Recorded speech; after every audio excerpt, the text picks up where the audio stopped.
Let's look at some of these pictures you've got with you today and tell me what significance they have to you. But this is my daughter, Malia, and she turned 15 this year. This is a picture of my new husband.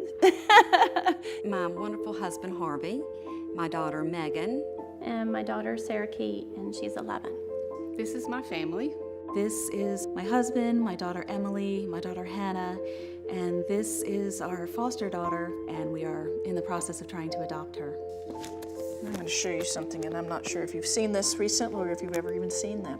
Is that me? That's you. It's my boob. That's your mammogram.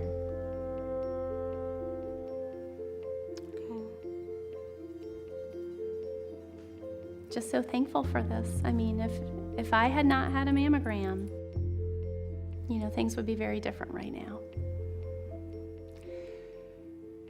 This mammogram, it changed my life. I just thank God for getting this done, because things could have turned out a lot differently for me.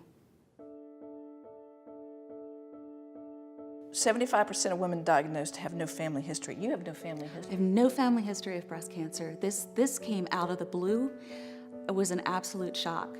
There was no history of breast cancer in my family, so I didn't think it applied to me. Triple negative is an aggressive tumor. It grows fast. It's something that shows up from one mammogram to the next, where there was nothing before. Now you've got a serious cancer to deal with. If I had waited until I felt it or my OBGYN felt it, it would have been huge. It would have, my prognosis would not be what it is because I had the screening mammogram. If we think about getting your mammograms every other year, if I had not had it this year, I would be a year further from knowing that I had cancer. I had my mammograms yearly. I didn't have radiation or chemotherapy because early detection. When it's in the ducts and has not broken out into the breast tissue, you have no symptoms at all. You feel nothing, there's no lumps to feel. You couldn't feel my lump. It had to be found with a mammogram. To be able to catch it in that stage and then not have to go through radiation or chemo because of that, just by simply having a mammogram.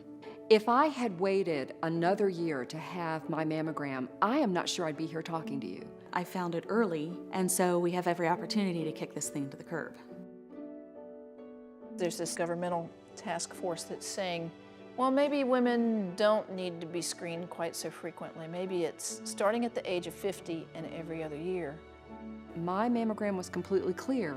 A year later, I had stage 2 triple negative breast cancer. This mammogram saved my life. Had I waited till I was 50, I might not be here.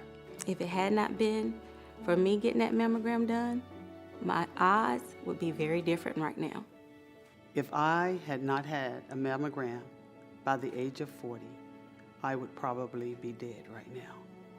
Who says that 50 is early enough?